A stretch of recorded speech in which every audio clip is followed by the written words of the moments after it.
الحمد لله الذي أعلى الصلاة والسلام على سيدنا محمد المصطفى وإبراهيم المجتبى وإسماعيل المرتجى وعلى آله المجتبى. أما بعد فأعوذ بالله من الشيطان الرجيم. بسم الله الرحمن الرحيم. فصل لربك وانحر. صدق الله العظيم. وبلغنا الرسول النبي الأمي المكين المجيد الرؤوف الرحيم. ونحن على ذلك لمن الشاهدين والشاكرين والحمد لله رب العالمين. حمد و ثنا کے بعد عزیزان گرامی قدر، جیسا کہ معلوم ہے کہ آج عید الاضحیٰ کا مبارک اور باسعادت دن ہے. اس دن سیدنا ابراہیم علیہ السلام اور سیدنا اسماعیل علیہ السلام نے اللہ کی بارگاہ میں جو اپنا قربان ہونا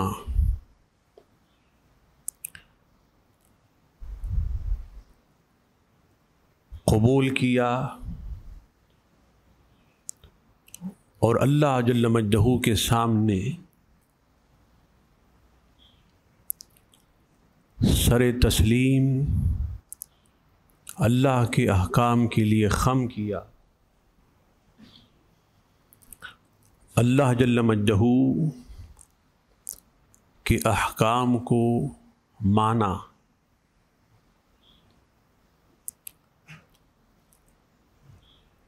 اور تقرب الی اللہ کی اللہ کی بارگاہ میں اللہ کی رضا کے لیے قرب اور قربان ہونے کی لازوال تاریخ رقم کی اس کی یاد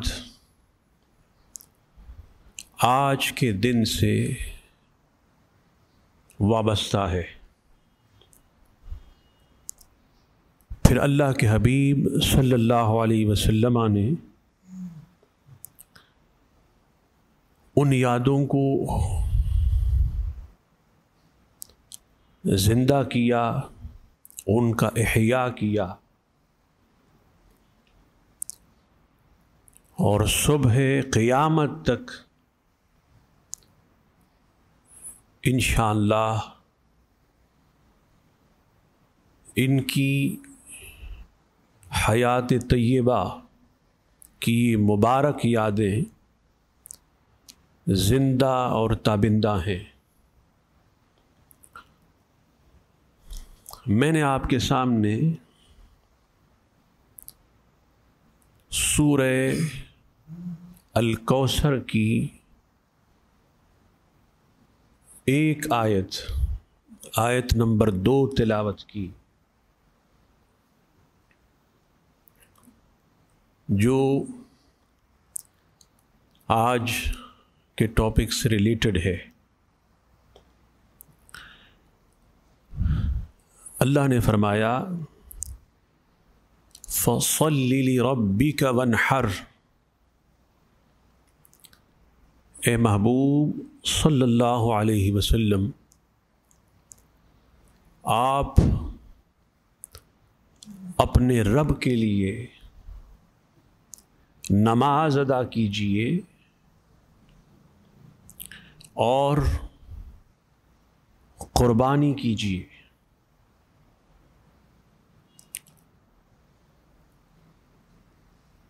اللہ پاک نے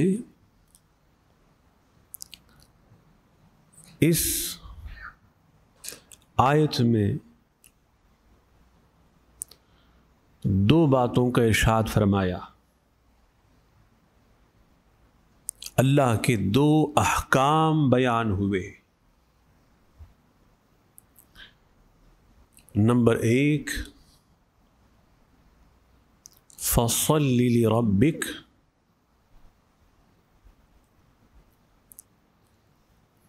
اپنی رب کی رضا کے لیے، اپنے رب کے لیے نماز پڑھنا، اور نمبر 2 اللہ کے لیے اللہ کی راہ میں قربانی کرنا۔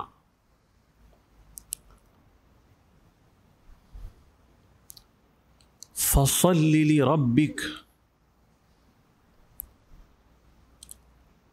کی مختلف تفاسیر ہیں، تعویل ہیں، علماء نے اس کی مختلف مطالب، معنی اور مفاہیم بتائے ہیں۔ ان میں سے ایک جو مفسرین نے لکھا وہ ہے نماز عید۔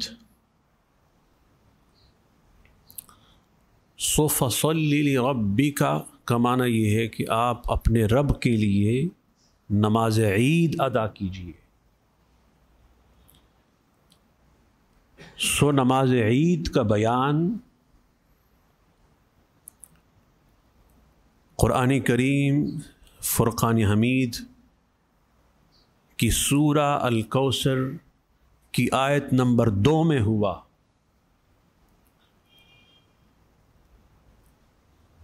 اسی طرح ونحر کے بھی مختلف معنی ہیں اور مطالب ہیں، مفاہیم ہیں۔ ان میں سے ایک قربانی ہے۔ سو معلوم ہوا کہ قربانی قرآن کی آیت سورہ الکوثر کی آیت نمبر 2 سے ثابت ہے۔ لوگ پوچھتے ہیں قرآن میں قرآنی قربانی جو آپ بتاتے ہیں وہ کہاں ہے؟ اس کا آپ پروف قرآن سے دیں۔ تو یہ قرآن سے پروف ہو گیا قربانی کا۔ احادیث طیبہ میں تو ہے، لیکن اس کے علاوہ قرآن کریم فرقان حمید میں بھی ہے۔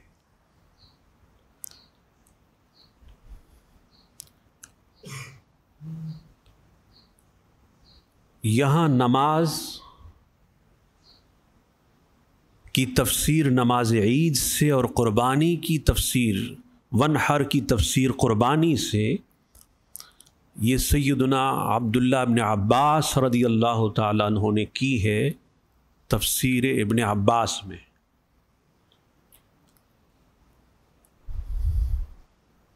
سو معلوم ہوا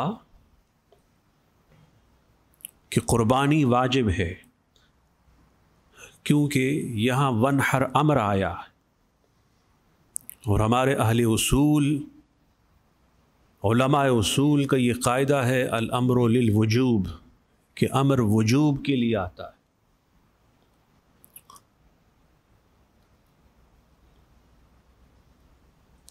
صاحب استطاعت پر ان کے شرائط کے ساتھ قربانی کا واجب ہونا بھی قرآن سے ثابت ہوا۔ احادیث طیبہ میں صحاح ستہ میں، صحاح ستہ کے علاوہ حدیث کی اور کتابوں میں محدثین نے باقاعدہ کتاب الاضحیہ اور بعض نے باب الاضحیہ کے عنوان سے باب باندھا۔ ان احادیث میں قربانی کے مسائل بھی ہیں، اس کے احکام بھی ہیں، جن کو پوری تفصیل کے ساتھ ہم نے اپنے فتوے میں مینشن کیا، جو انگریزی میں ہیں اور نوجوان اسے پڑھ سکتے ہیں اور ان کو پڑھنا چاہیے۔ بس ایک حدیث میں آپ کو صحیح بخاری کی بتا رہا ہوں۔ سئل رسول اللہ صلی اللہ علیہ وسلم ای الرقاب افضل قال اعلاها ثمنا وانفسها عند اهلها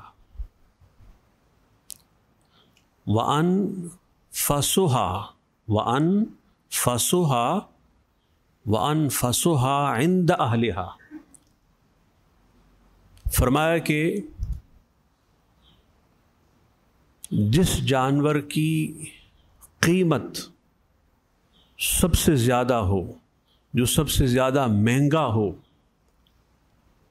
اور جانور خریدنے والے اور پالنے والے کی نگاہ میں وہ سب سے خوبصورت ہو، ایسی قربانی سب سے افضل ہے۔ تو قربانی میں اور جانور میں دو باتیں، قیمت کا زیادہ ہونا اور اس کا خوبصورت تر ہونا، یہ شریعت کی نگاہ میں پسندیدہ باتیں ہیں۔ جب ہم سیدنا ابراہیم علیہ السلام اور سیدنا اسماعیل علیہ السلام کی زندگی کو دیکھتے اور پھر تاجدار کائنات کی زندگی کو دیکھتے ہیں خصوصاً، اور پھر تمام انبیاء کی زندگی کو دیکھتے ہیں، سیدنا آدم علیہ السلام سے سیدنا عیسیٰ علیہ السلام تک، تو تمام انبیاء میں یہ دو باتیں کامن ہیں۔ اللہ کے لیے نماز پڑھنا اور اللہ کے لیے سیکریفائس، اللہ کے لیے قربانی، یہ ہر نبی کی زندگی کے اہم ترین اور درخشندہ اور تابندہ گوشے ہیں۔ سو ہمارے لیے اور آپ سب کے لیے اس میں ایک میسج ہے، پیغام ہے، وہ یہ ہے کہ ہماری زندگی میں بھی نماز کا نور ہونا چاہیے، ہماری زندگی میں بھی شریعت و سنت کا نور ہونا چاہیے، ہماری زندگی میں بھی اسلام اور ایمان کا نور ہونا چاہیے، اور ہماری زندگی میں بھی تقرب اللہ، قربانی اور سیکریفائس کا نور ہونا چاہیے، اس کی روشنی ہونی چاہیے۔ جس کی زندگی میں نماز بھی ہے، جس کی زندگی میں تقرب اللہ کا پہلو بھی ہے، وہ کامیاب ہے، اس جہاں میں بھی وہ کامیاب ہے اور اس جہاں میں بھی وہ کامیاب ہے۔ اللہ پاک ہمیں نماز پڑھنے کی اور اللہ کی بارگاہ میں سیکریفائس کی توفیق عطا فرمائے۔ وما علینا الا البلاغ۔